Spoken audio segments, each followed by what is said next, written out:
Қазақстан мұсылмандары діни басқармасы, Зекет қоры, Астана қаласының өкілдігі ұсынады. Алхамдулилlah, уассалату уассаламу аля расулилlah. Дініміз бойынша байлық дегеннің бір белгілі бір мөлшері бар.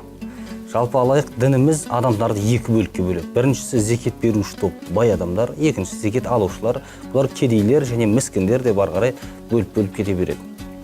Осы жерде біз көретініміз бай адам дегені ең кемі 85 грамм алтынның көлеміне сай ақшасы болу керек. Яғни өзінің негізгі қажеттілігінен бөлек, айналымда сондай ақшасы бар адам бір жыл уақыт өткен кезінде сол малдан зекет беру керек болады. Сонда көреміз, демек байлық 85 грамм алтынның көлемінде немесе соған сай ақшасы, немесе малы, я болмаса тауарлары болу керек болады. Бұл адамды бай дейміз. Ал енді басқа есептеулерде түрлі есеп алса да шариғатымыз осыны есепке алатыны, осы негізгісі осы байлық деген.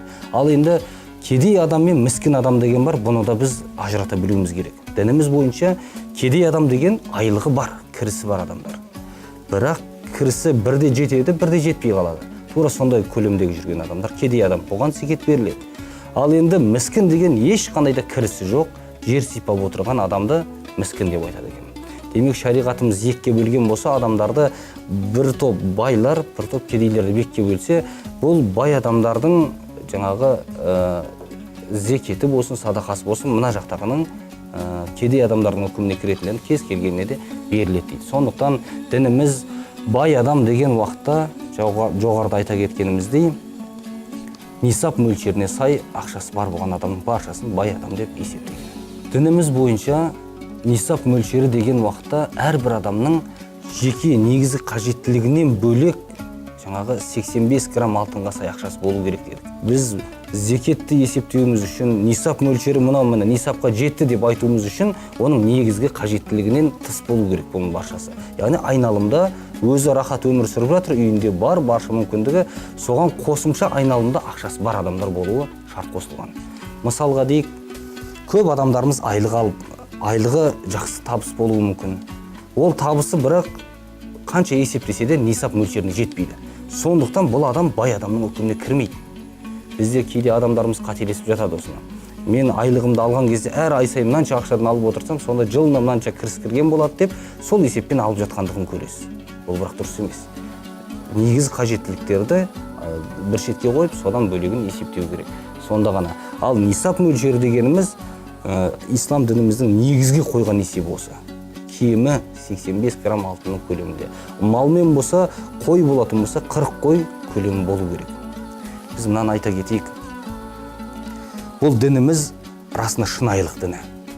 Көңілдің Алла тағаланың ризалығын табуға қойылған дін. Адамның егер көңіл тоқ болмайтын болса, қолында қанша дүние болса да, адам оны ешқашанда мен баймын деп өзін есептемейді. Оны байлық деп есептей алмай қалады.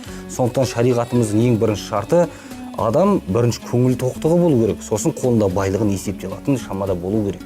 Мінекей, сол арқылы адам мен бай адамның қатарындамын ғой, Құдайға шүкір деп өзі Құдайға шүкірін етіп, сосын мына менің мал дүнием нисап мөлшеріне Алла тағаланың бай дегеніне жетіп тұр екен ғой деп есептейді.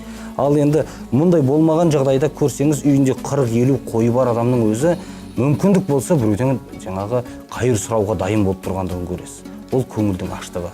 Алла тағала бұл нәрседен тыйған. Қомағайлық адамды ешқашан байтқан емес. Сондықтан біз білеміз, шариғатымыз ынсапты болуға шақырған. Әрбір істеген ісінде өлшеммен, оңын солын есептеп, ақыретте бұның есебі бар екенін есептеу керек екендігі шарт қосылған. Осыдан біз байқаймыз, демек қаншама ауылды жерде тұрғындарымызда ондай нәрселер, ондай байлық бар. Қоймен болсын, ол сиырмен болсын есептейтін болсаңыз, зекет мөлшеріне жететін адамдарымыз бар, жоқ емес. Соны өзі адам қабылдай алуы. Мінекей, Құдайға шүкір менде осынша мал бар деп түсінуі.